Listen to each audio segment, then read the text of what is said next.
wabarakatuh. Yang terhormat Bapak Ibu dosen penguji PPG dalam jabatan kategori 1 gelombang 2 tahun 2022 Universitas Kristen Satya Wacana Salatiga. Perkenalkan saya Yasrika Herianti SE, nomor peserta UKG 200502143877. Pada hari ini, Senin tanggal 12 Juni 2023, saya melakukan praktek pembelajaran untuk memenuhi persyaratan uji kinerja PPG dalam jabatan dengan materi pencatatan akuntansi pada perusahaan dagang untuk siswa kelas 10 jurusan akuntansi di SMK Negeri 1 Rambah, Pasir Penarayan, Rokan Hulu, Riau. Untuk lebih jelasnya, marilah kita simak video pembelajaran berikut ini. Selamat menyaksikan.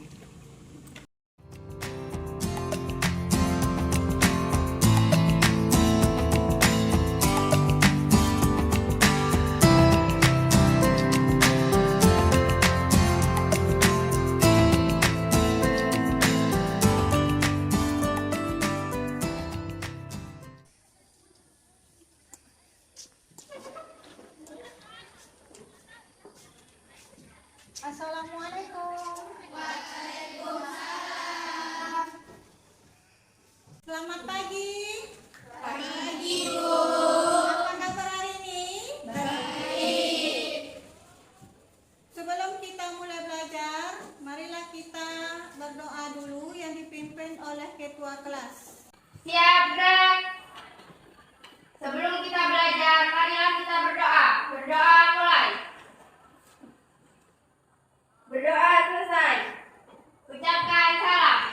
Assalamualaikum warahmatullahi wabarakatuh. Waalaikumsalam warahmatullahi wabarakatuh. Baiklah Ibu, ngabsen hari ini dulu.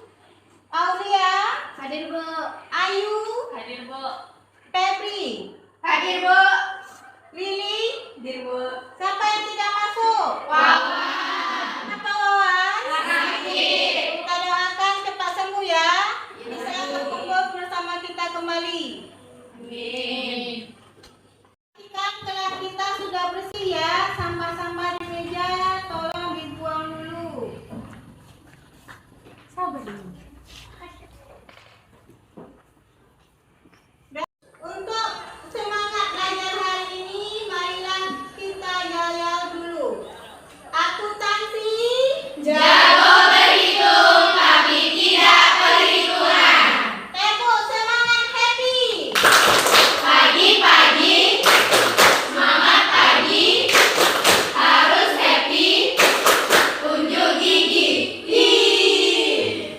Untuk motivasi pagi ini adalah belajarlah selagi yang lain sedang tidur, bekerjalah selagi yang lain bermalas-malasan.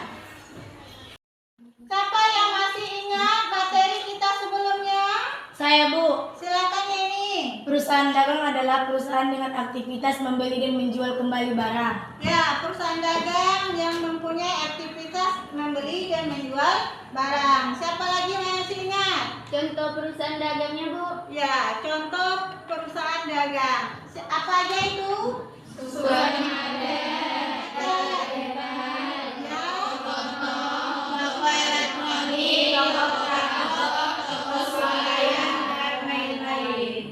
Oke, ada yang kelontong, ada minimarket, dan swalayan yang sekitar kita. Kompetensi dasar kita adalah menganalisis transaksi jurnal khusus pada perusahaan dagang, dan keterampilannya adalah membuat pencatatan transaksi ke dalam buku jurnal khusus pada perusahaan dagang. Untuk indikatornya, pertama menyimpulkan dua pendapat untuk mendefinisi jurnal khusus perusahaan dagang dengan percaya diri.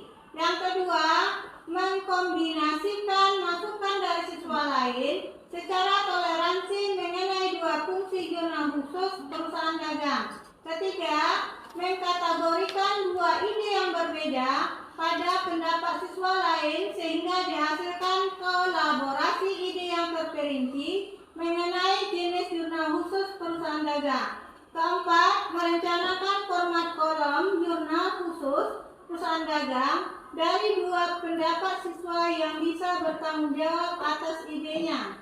Untuk keterampilannya, mengoperasikan aplikasi spreadsheet untuk mencatat dua transaksi di jurnal khusus perusahaan dagang dan menampilkan dengan percaya diri.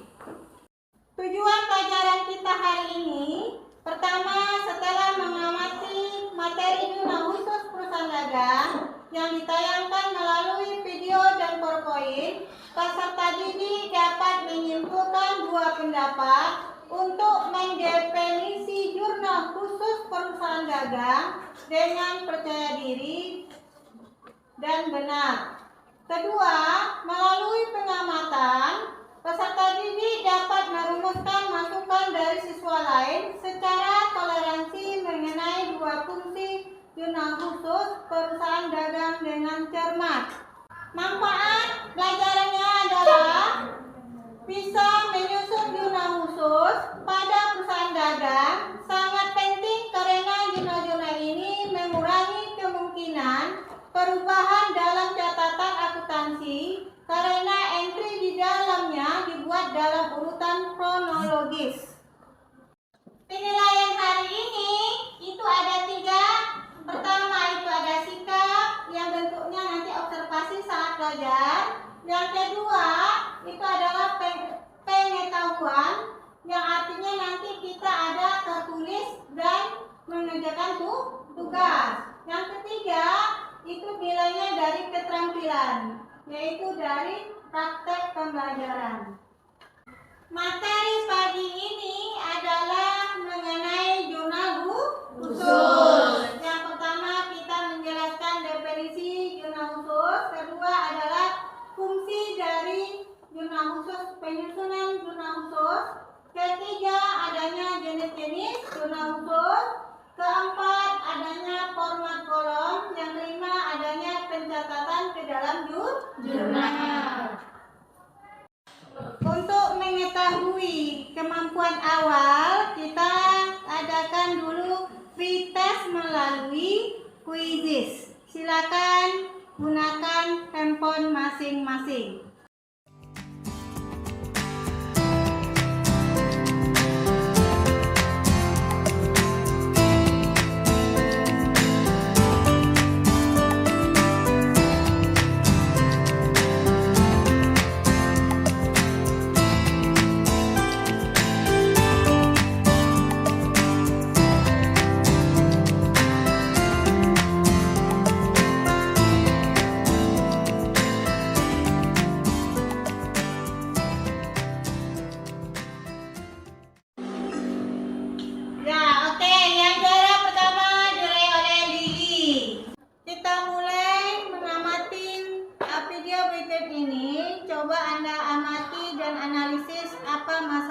Terjadi.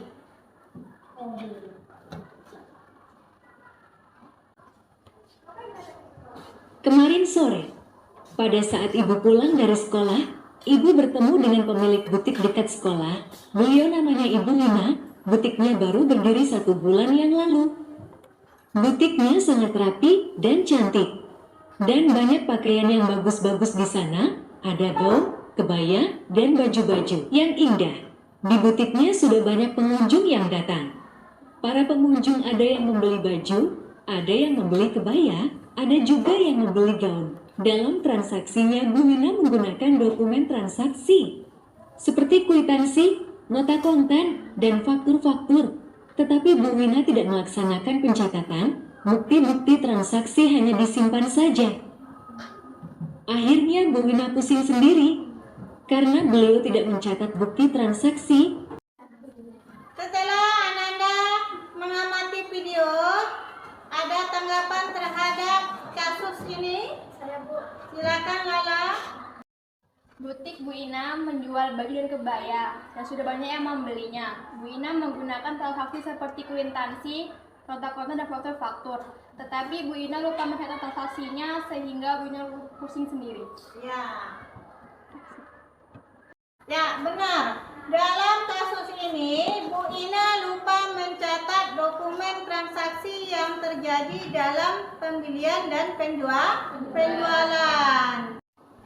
Bagaimana cara mengatasi masalah jika transaksi yang telah dilaksanakan tapi tidak dicatat dalam jurnal? Perlunya membuat jurnal koreksi atau jurnal pembetulan. Ya, terus apa lagi? Tidak dapat mengetahui aset dan kewajiban yang kita miliki. Oke, berarti kalau tidak ada mencatat, berarti kita tidak bisa mengetahui aset atau kewajiban yang kita Miliki. Coba Anda lihat di sekitar kita ini jenis perusahaan yang ada. Apa aja? Ada perusahaan besar, perusahaan perantaraan, dan perusahaan pengecer. Ya, ada perusahaan besar, perusahaan perantara, dan perusahaan Pengecer. Oke, materi hari ini kita khususkan kepada jurnal khusus. Pengertian jurnal khusus adalah jurnal yang digunakan untuk mencatat jenis-jenis transaksi yang sejenis dan terjadi berulang kali. Untuk fungsi penyusunannya, itu pertama efisien waktu, meminimalkan kesalahan, posting mudah ke buku besar, memudahkan proses penelusuran selama audit, meminimalisir kecurangan, dan mempermudah pengawasan. Fungsi penyusunan ini ada menggunakan syarat pembayaran, ini secara tunai dan kredit. Nanti kita ada menemukan syarat pembayaran N/30, syarat 2/10 N/30, N10 EON, end of month. Jenis-jenis jurnal khusus. Jurnal khusus pertama itu ada jurnal pembelian. Ya, jurnal khusus ini adalah mencatat transaksi pembelian barang dagang secara kredit. Kedua, jurnal penjualan. Jurnal penjualan ini mencatat transaksi penjualan apa? Kredit. Ya. Oke. Jurnal pengiriman kas. Jurnal yang berfungsi mencatat setiap transaksi penerimaan uang tunai. Keempat, adanya jurnal pengeluaran kas. Jurnal pengeluaran kas ini mencatat setiap transaksi pengeluaran uang tunai. Oke, ada yang terakhir, ini adalah jurnal umum atau memorial. Jurnal ini mencatat transaksi rekor pembelian, rekor penjualan, jurnal penyesuaian, jurnal penutup, dan jurnal koreksi serta jurnal kembali. Nah, ini contoh-contoh format kolom untuk pembelian. Pembelian ada tanggal, keterangan, terus bagian debit, ada bagian kredit. Untuk penjualan ada tanggal, nomor faktur, keterangannya. Nanti di sini ada syarat pembayaran. Terus bagian utang dagang dan penjualan. Untuk pengiriman kas, kolomnya terdapat tanggal, keterangan, ada posisi debit dan kredit. Debit ada kas, potongan penjualan, sedang kredit ada utang dagang, penjualan, dan serba-serbi. Untuk pengeluaran kas, di sini terlihat ada tanggalnya. Kita ada misi tanggal, keterangan, ada debit, ada posisi kredit. Oke. Ini ada berapa contoh terhadap transaksi pembelian yang dimasukkan ke dalam jurnal khusus. Nah, ini kasus-kasus yang ada ini seperti contoh yang di papan tulis. Oke, ada 4 contoh jurnal khusus perusahaan dagang. Ada yang bertanya tentang materi yang Ibu sampaikan? Saya, Bu. Ya, silakan Novi. Apa yang mengkategorikan antar jenis-jenis jurnal khusus dalam perusahaan dagang? Ya, apa yang mengkategorikan jenis-jenis perusahaan dagang? Siapa yang tahu? Saya, Bu. Jurnal pengeluaran kas untuk mencatat transaksi penerimaan kas. Jurnal pengeluaran kas untuk mencatat transaksi pengeluaran kas. Jurnal pembelian untuk mencatat transaksi pembelian secara kredit. Jurnal penjualan untuk mencatat transaksi penjualan barang dagangan secara kredit. Memorial atau jurnal umum. Silakan membentuk kelompok yang terdiri dari 4 atau 5 orang per kelompok. Silakan menuju kelompok masing-masing yang Ibu kirim melalui WhatsApp.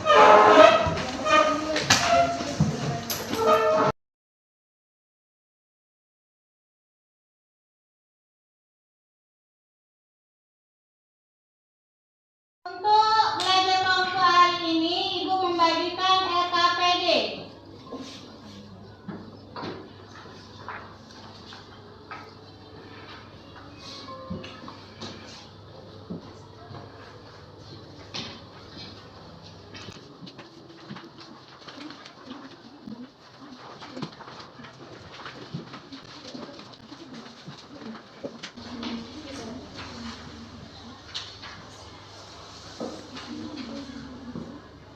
Oke, perhatikan LKPD-nya masing-masing. LKPD sudah Ibu bagikan. Nanti Ananda isi nama kelompoknya. Ananda menganalisis soal. Nanti dikerjakan di dalam bentuk spreadsheet, ya, spreadsheet, dan menampilkannya melalui spreadsheet ke depan kelas. Ya, dikerjakan kelompok masing-masing. Materinya sudah Ibu kirim melalui WhatsApp. Silakan buka laptopnya masing-masing.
tentang jurnal khusus yang akan dibacakan oleh Ulfi dan Yeni. Jurnal pertama yaitu jurnal pembelian dari toko Sejahtera Makmur periode Februari 2020. Pada tanggal 2 toko Saleh, kolom debit pembelian terisi 2 juta dan kreditnya 2 juta. Pada tanggal 2 toko Susi, debit pembeliannya 10 juta dan kreditnya 10 juta.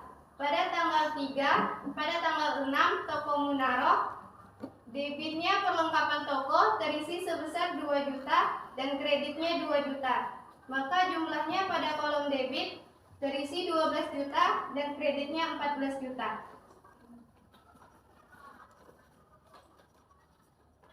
Lanjut ke jurnal penerimaan kas pada toko Sejahtera Makmur, tanggal 1 penjualan tunai terletak di debit 20 juta dan terletak di kredit penjualannya 20 juta.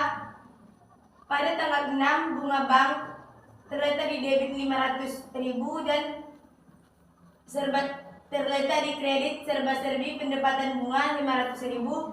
Dan pada tanggal 7 toko Munaroh terletak di debit 2 juta dan di kredit piutang dagang 2 juta. Jadi jumlahnya di debit 22.500.000 dan di kredit penjualan 20 juta, piutang dagang 2 juta dan jumlah serba-serbi 500.000.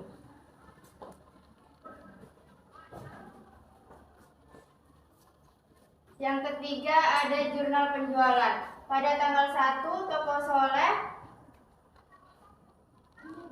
pada piutang dagang yaitu 30 juta. Pada tanggal 3 toko Susi piutang dagang dan penjumlahan itu 15 juta. Dan tanggal 5 toko Munawaroh piutang dagang penjumlahan 50 juta. Jadi hasil keseluruhannya semuanya 95 juta. Jadi gimana, ada yang mau?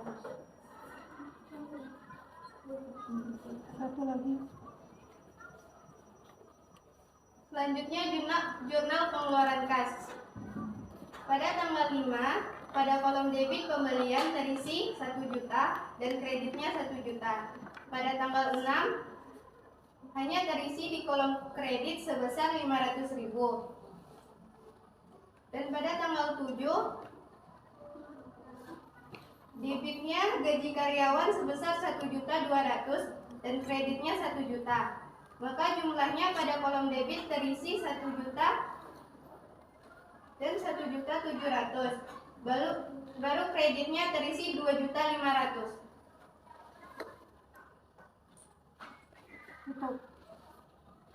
Sekian dari kami. Jika ada yang mau bertanya, disilahkan. Oke, ada yang kelompok untuk menanggapi? Kami dari kelompok 2 ingin menanggapi kesalahan dari kelompok 1. Pada jurnal pengeluaran kas toko Sejarah Makmur pada tanggal 7 seharusnya di kolom debit 1.200.000, tapi kesalahan menulis 1 juta. Ya, ada yang lain menanggapi? Apakah totalnya itu 1.200.000 atau 1 juta? 1.200.000. 1.200.000. Oke, terima kasih kepada kelompok 1 sudah presentasi terhadap hasil kerja kelompoknya. Jadi sekarang ini persilakan kembali ke tempat duduk.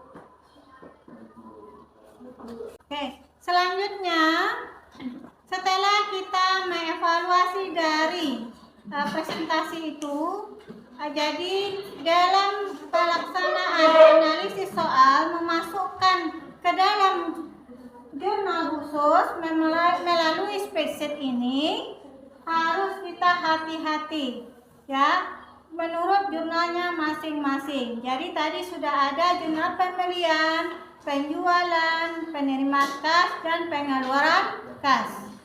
Dari materi kita, dari materi awal, PowerPoint, sampai Ibu menjelaskan, sampai presentasi, ada yang belum paham atau yang belum dimengerti materinya? Saya, Bu. Ya. Bu, saya belum mengerti bagian jurnal pembelian. Untuk memasukkan jurnal pembelian itu khusus pembelian kredit, tidak pembelian tunai. Perusahaan dagang itu mempunyai ciri khusus. Pertama adalah adanya jurnal khusus. Perusahaan jasa tidak ada, cuma adanya pada perusahaan dagang. Jurnal khusus ini terbagi 4. Pertama, jurnal pembelian, jurnal penjualan, penerimaan kas, dan pengeluaran kas. Tapi nanti ada jurnal-jurnal yang tidak diikutkan dalam jurnal tersebut, yaitu retur penjualan, retur pembelian dimasukkan ke dalam jurnal umum. Jadi untuk jurnal pembelian khusus adalah transaksi penjualan kredit, sedangkan jurnal penjualan adalah transaksi penjualan kredit, dan penerimaan kas transaksi penerimaan uang tunai. Sedangkan untuk pengeluaran kas transaksi pengeluaran uang tunai. Dari materi yang Ibu sampaikan, apa kesimpulan materi pelajaran hari ini? Jurnal khusus adalah jurnal yang digunakan sebagai tempat pencatatan transaksi keuangan berdasarkan kelompok transaksi yang sejenis. Ya, terus? Jenis-jenis jurnal khusus dalam perusahaan dagang adalah jurnal pembelian, jurnal penerimaan kas, jurnal penjualan, jurnal pengeluaran kas, jurnal umum. Ya, lagi. Manfaat penyusunan jurnal khusus antara lain lebih mudah menelusuri jika terdapat kesalahan pencatatan. Dapat mengetahui saldo piutang dan saldo utang melalui kartu pembantu dan memudahkan proses pemindahan uang ke posisi ibu besar. Untuk evaluasi hasil belajar hari ini, Ibu mengadakan kontes melalui Quizzes. Silakan buka kembali handphonenya.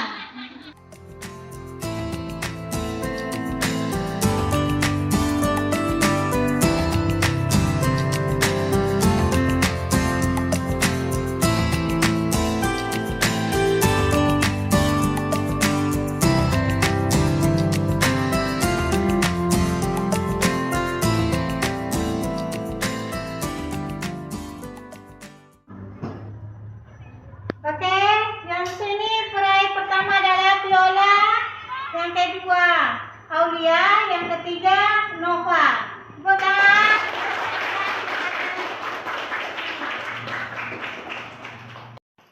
Manfaat belajar hari ini adalah sebagai bahan evaluasi keuangan diri sendiri untuk merencanakan keuangan di masa depan. SAPD-nya silakan kumpul kembali. SAPD tersebut.